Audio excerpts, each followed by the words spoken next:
Hello and welcome to the IT Sligo Online Learning Live Talk about the online learning student experience. My name is Sarah Kearns and I'm the Online Marketing Officer at IT Sligo and I will be your host for this webinar. So today I'm joined by Dr. Ellen McCabe, Instructional Designer at the Centre for Online Learning at IT Sligo. So welcome, Ellen. Hello, everyone. Dara McGoldrick, Online Student Advisor at IT Sligo. Hello, Dara. Hi, everybody. And Brian Call, lecturer in the School of Engineering and Design at IT Sligo, where he currently teaches on the Quality and Lean Sigma 6 courses. You're very welcome, Brian. Thank you, Sarah. Brilliant. So today we're going to chat about the supports available to online students and how IT Sligo is set up to help online learners throughout their academic journey. So we know it can be challenging being off campus, but with over 15 years experience providing online learning, IT Sligo have really built up the supports and services to ensure student success. So we have over 300 attendees tuned in now. So I'll just go through some housekeeping before we start. So this session will be recorded, but attendees will not be visible. Our talk will last for 25 minutes with a 5-minute Q&A at the end. If you'd like to ask a question, please submit your questions through the Q&A feature on Zoom and we'll answer it in the Q&A section of this live talk. Please do not share any personal information during this live talk. And if you'd like to ask us a question after the webinar has ended, please visit our live Q&A on our virtual open day webpage at itsligo.ie/August open evening or email admissions@itsligo.ie. Brilliant. So we'll kick off with Ellen. So Ellen, would you be able to give an overview of what supports and services are available to online students at IT Sligo? Yeah, sure. So from application kind of right through to your graduation and even beyond that, there are support specifically designed for online students. So once an application is received and kind of eligibility has been assessed, online student advisors will liaise with prospective students just to make sure this is kind of the right course for them and it's like in line with their expectations. And once accepted, online students are provided with a dedicated online induction. And this kind of highlights all the key elements that you'll need to kind of get up and running with and different aspects of services available to support you in all the different aspects of your student experience. So kind of how to use Moodle, which is like our online learning environment and where you'll be doing kind of much of your interacting with your lecturers and your peers, and library services online, disability services, health and well-being, and maths and academic writing. So induction is also like a really good opportunity to meet your lecturers and your classmates and develop that kind of sense of community. So peer support is a really important part of that.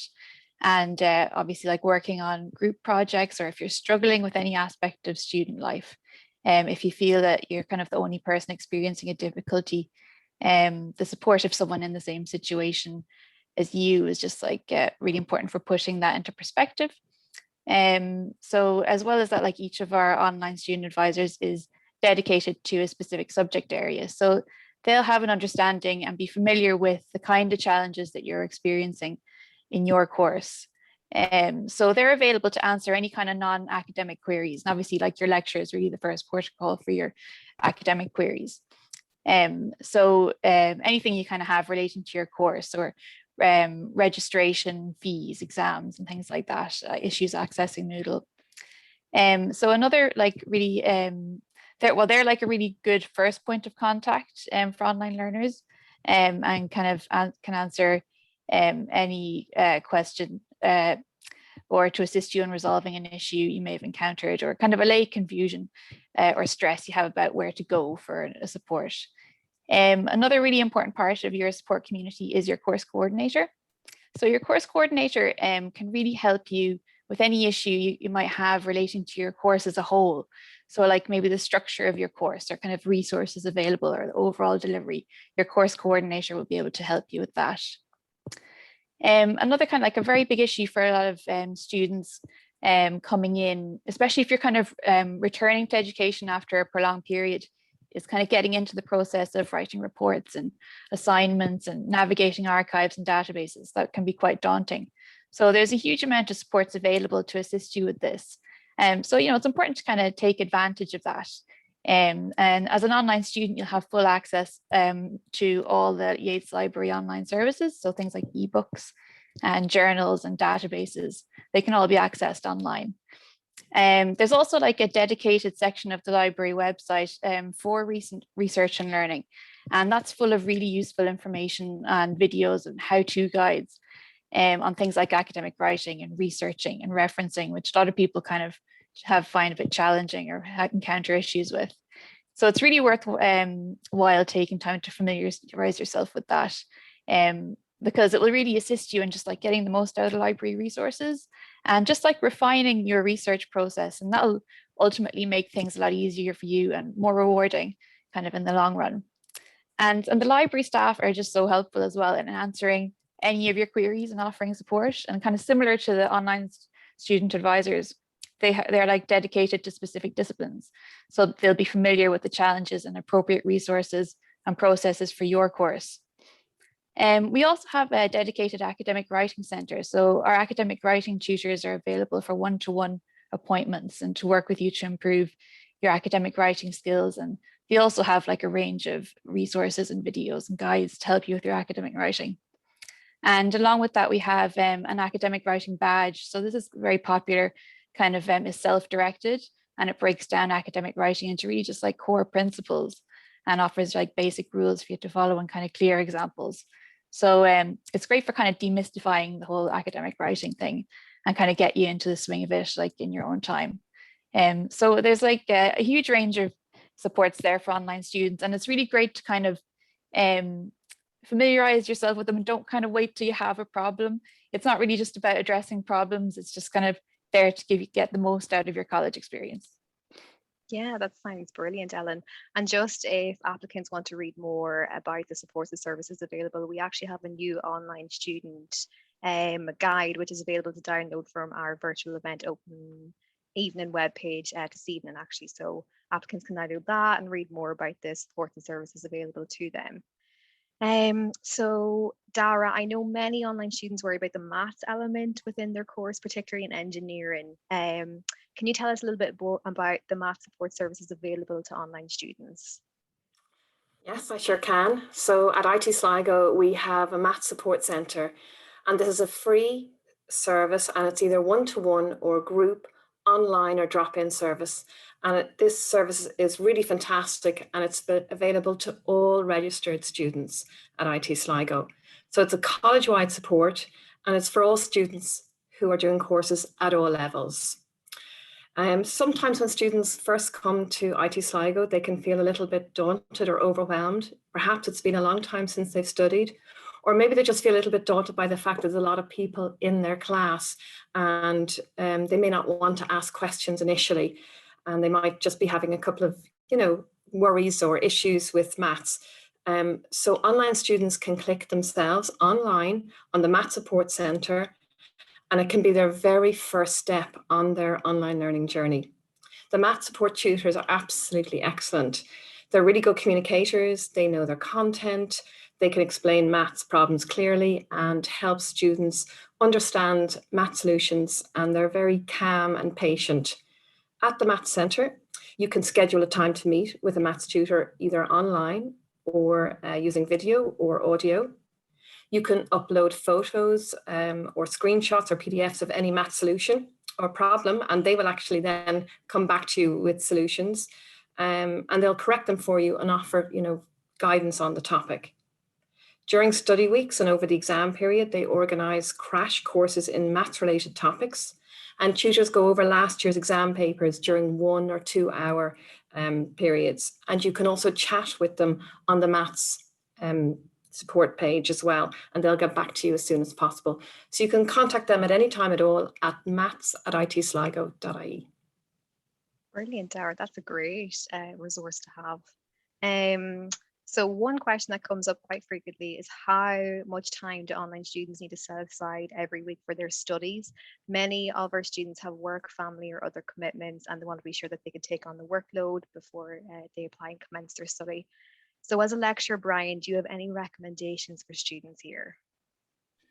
Yeah, well, the first thing I would say is probably about 90% plus of our students are in the workplace. And we've been doing this for about 15 years. So we very much understand that you're trying to balance your personal life, your professional life, and now your academic life. So the lecturers are very familiar with that you'll be dealing with. You will be taking one module, or maybe 1, 2, or 3 modules each semester. And each of those modules we recommend will be about 3 to 6 hours study. Now that would be a 1-hour live lecture each week. And then after that, the study time, you may have an assignment to do. What we find when I survey the students is that there'll be some subjects that, because you're in the workplace, you're familiar with, that maybe you don't even think you're familiar with, like health and safety. You deal with that every day, or maybe you're on a project team. So some of those subjects you'll be studying in more depth, but you will have a good understanding. And then some of the other subjects, maybe like maths, as Dara was talking about there earlier, you may need to spend a little bit more time. But we do recommend that you set aside that study time, the 3 to 6 hours each week for each subject that you're studying during the semester. Perfect. And it's actually, I suppose most of our online learners do work full-time as well, Brian. And I suppose it's just about finding that balance between work, family, and study commitments, and just figuring out basically the balance and how to balance all that. But I always find it surprising that a lot of our online students, they're basically in full-time work, but they're upskilling. Yeah, and as I said, you should set aside that time so that the live lecture, you don't have to attend that live, although the students that do attend it, they really benefit from it. They can ask questions, but it's not mandatory. We're not taking roll calls or anything like that. So you can watch a recorded version of that in your own time. But really where people sometimes struggle a bit is where they let the workload build up. Fall behind on assignments and so on. So I'd recommend from the start of the semester on the 20th of September that you set aside that study time each week, and the lecture time, if you can watch it live or record it, and then any assignments that need to be done, because there would be hard deadlines on most of those. So setting that aside from the start of term and then sticking to it is very important. Perfect. And we do get questions quite regularly on if students will have to book time off work for exams or practicals or workshops. What would you say is the typical timings there that they'll have to book off for that? Yeah, so that's a good question. We do get asked that. Typically, if you're sitting an exam and the exam requires you to attend an exam centre, Sligo, we also have exam centre in Dublin and Cork. I see a question popped up there. Where is it in Galway? It's not actually in Galway. We pretty much set it up so that you're within about a 2-hour drive of any of the exam centres. So as I said, Sligo, Dublin or Cork. That will be 2 to 3 days in January and again in May. Now, some of the exams, you may be able to take them online, but other exams, if there's a practical element, again, your lecturer will inform you of the format for those exams, and they will give you sufficient time to book that off work if required. Brilliant. Thank you, Brian. So just kind of following on from the topic of balancing work life and study commitments. So sometimes students may feel overwhelmed when they start an online course. So Dara, can online student advisors help students if they're feeling overwhelmed or maybe falling a little bit behind with their studies? In your experience, do you have any advice for students here? I do indeed. Well, for all new students to the world of online study, it can be daunting, as I said, just when they're starting out. New students have to get used to the online platform or environment where the live classes actually take place. They have to become familiar with how the subjects and the content can be viewed and studied, how to complete online assignments and quizzes, as well as setting time aside for studying, as Brian mentioned. So first of all, we advise all new online students to attend induction, and that takes place on the week starting the 13th of September. And that induction is a really useful week where you'll find out all about how to start off studying online at IT Sligo. You'll get to meet your course coordinators. You'll find out how to access the online platform or environment called Moodle, how to view your modules or subjects, and all about the student supports and facilities that Ellen mentioned earlier. But as you mentioned, sometimes students, beyond that still could have some issues, particularly at the beginning. And, the issues might be with the volume of work that's required or that type of balance between work and life and study. And sometimes students even have a change to their work situation or a change at home. And it's really important that we address these issues as early in the course as possible. If the issue is in fact an academic one, then linking in with the relevant lecturer is the very, really important first step. If possible, as Brian mentioned, it's advised to try to attend the live lectures each week or as often as possible. In this way, you'll have a direct link with the lecturer and a connection with them and be able to ask questions about class content at that moment. Of course, the lectures are recorded and you can listen back if you miss those classes, but if possible, it is advised to try and attend them while they're live. As the weeks go on, any unaddressed issues can multiply, and that's really where the issues arise. So it's important to seek assistance or advice as soon as possible. So that's where your student advisor can come in, and it's a really good contact to have. If you feel perhaps you've taken on too much, for example, your student advisor might advise you to defer some of your subjects and to pace yourself more slowly and to spread the course out over a longer period. Or perhaps you require extra support with maths or academic writing, or whatever that support might be, the student advisor can point you in the right direction.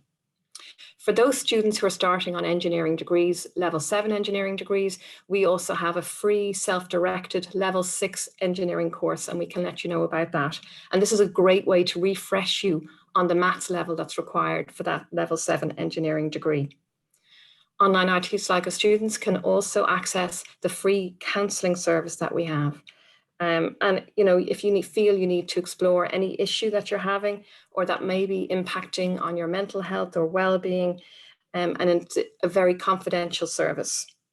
If you have any specific learning needs, you can contact the Access office on access@itsligo.ie. So just to recap, just very quickly, it's really normal to feel nervous. It's really normal to feel daunted returning, but we are here to help. And the first thing that you can do is attend the online induction on the week starting the 13th of September. Brilliant. Thank you, Dara. That sounds good. So I suppose then just to remind attendees that you can download our new online learning student guide from the virtual open evening webpage. And that also has all the information about the supports available if you want to read back or get contact details or anything there. So then just in terms of exams, lots of students wonder how they will complete them as an online learner. So Brian, would you be able to give us an overview of the options available to online learners here? I actually see a lot of questions coming in the Q&A on this live talk about exams and how they are set for online learners. So if you give some insight, that'd be brilliant. Yeah, sure. So when you attend your first lecture, normally the lecturer will give you an overview of how that subject is going to be assessed. So it's really important that you understand that. There will be a certain amount of continuous assessment, and it could be up to 40% in some cases. So 40% assessed during the semester and 60% for the final exam, or it could be 80-20. In some cases, it may be 100% final exam, but generally there will be some continuous assessment. And a continuous assessment can take the form of quizzes, it could be report writing, it could be a group assignment, it could be a project. My advice that I would give to you tonight, and I'd also give to my class when we start in September, is do the continuous assessment. It's so much easier going into the final exam, takes a lot of stress off if you've got 20 or 30% in your back pocket. Now, students often ask me, what's the pass mark? And the pass mark is the same as it is in any college in Ireland, it's 40%, but I would hope you'd be more ambitious than that, most of you. So you can go on and get honours at 50, 60, 70% as a first class honours. But really doing the continuous assessment is really important. And then the end of term exam, there may be a practical element to it. It may be online, or you may have to attend an exam centre and do a written exam. Okay, brilliant. Thank you, Brian. And just in case anyone has any additional questions about examinations, you can email the examinations office on examinations@itsligo.ie. So Ellen, another area that we get asked about quite a bit is peer support and group projects. So how does this work for online learners? Do class groups get the opportunity to meet and support each other? Yeah, so as I kind of mentioned earlier, and Dara spoke a good bit there about induction, and that's kind of a really good opportunity to meet your peers in your lecture, and get a sense of your kind of class community and initiate those relationships that will be really important to you throughout the year. Our online classroom platforms, Teams and Adobe Connect, give the opportunity to ask questions and discuss topics with your lecturer and your peers. And depending on your subject area and the kind of style of your lecture, that can be a very large component of your learning experience. Many lecturers will use breakout rooms. So what they do is they allow the class to be split into smaller groups and assigned individual areas within the kind of online classroom space, and to kind of debate topics or work on a particular task, and then come back into the main area and maybe discuss what you did and what you found. And that kind of online discussion and group activity can also occur in an asynchronous capacity. So outside of the live classes, through forums and on discussion feeds. So where your lecturer, might pose a particular question for you to debate in light of what you've learned, for example, or ahead of the class the following week. And then in relation to kind of like specific kind of group projects, all IT Sligo students will have access to Office 365. So that allows you to use a large range of Microsoft apps in the cloud, like ones you'd be familiar with, like PowerPoint, Word, and Excel, and Teams, but a huge range on top of that.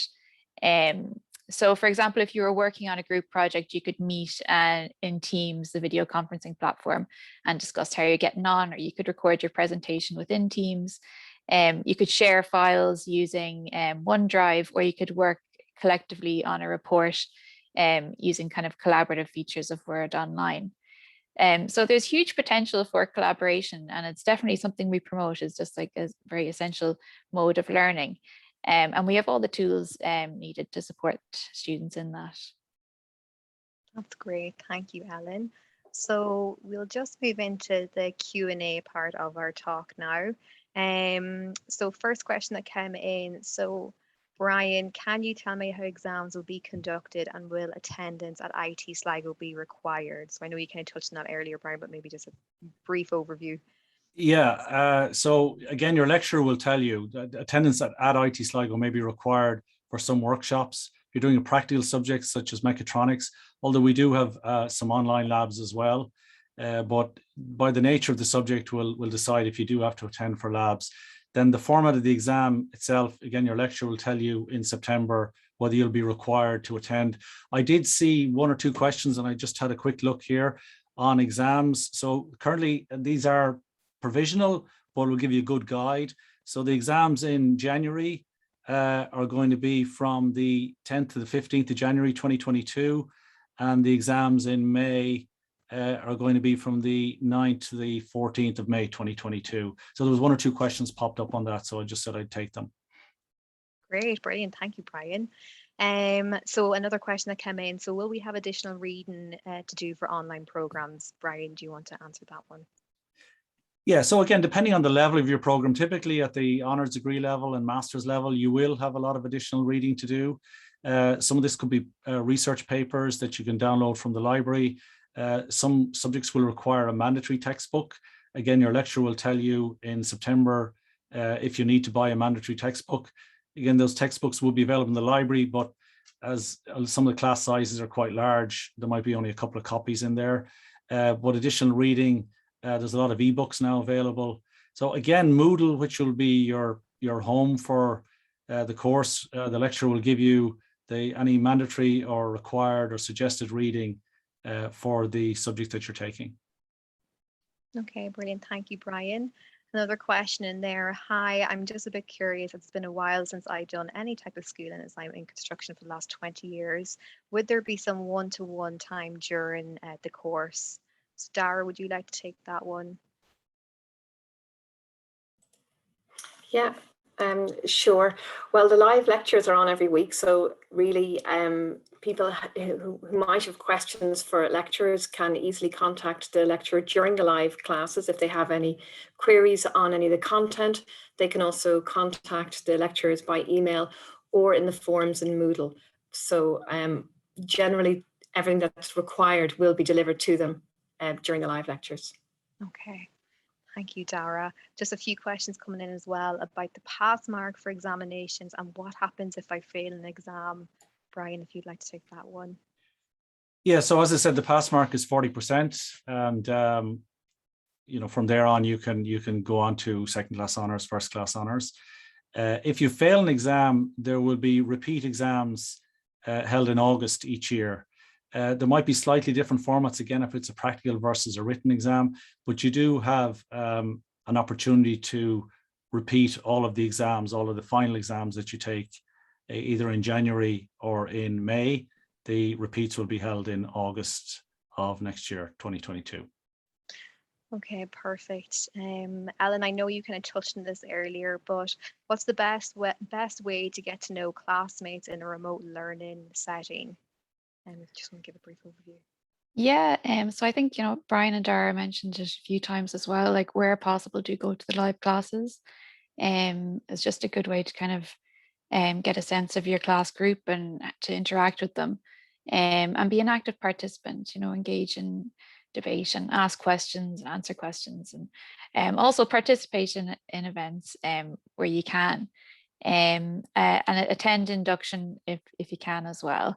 Utilize forums, and your class feed and kind of be present, so don't be afraid to like start or participate in conversations, because the chances are, there is somebody in your class who's having the same issue or is having the same thoughts and wants to kind of hash it out a bit. So the platforms are there to facilitate collaboration, and it's really kind of a case of utilizing them in a way that works for you. And your lecturer will help you with that, so also I'd say, things like study groups, can happen within the online space, and they're a great way to collaborate with your peers and kind of divide and conquer content a bit, and just kind of become more efficient in your research, and have that opportunity to chat through things, and get that kind of community support from your peers.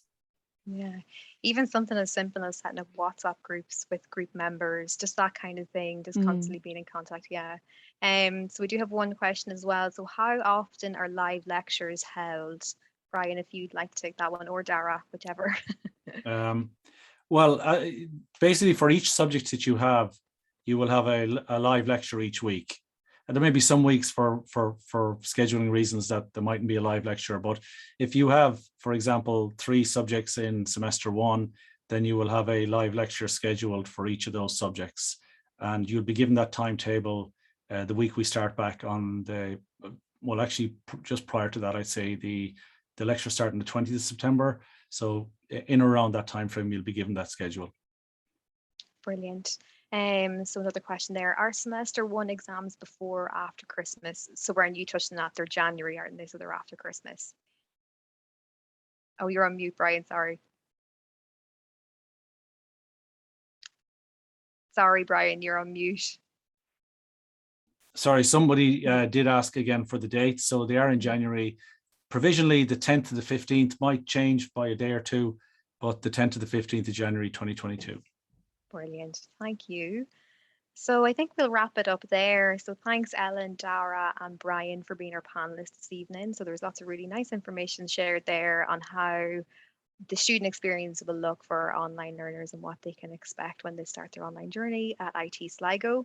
So if you'd like to watch this talk back, we'll upload a video to our virtual open evening webpage at itsligo.ie/August Open Evening. And just to mention, if we didn't get to answer your question, you can head over to our live Q&A on our virtual open evening webpage and submit any questions there. Our team are available to answer your questions until 9 p.m. this evening. And we also have a registration and fees help desk live there until 9 p.m. If you have any questions about payments, fees, registration, I see some coming in there. So the help desk is open until 9 p.m. But that's it. Thanks, guys. And we'll wrap it up there.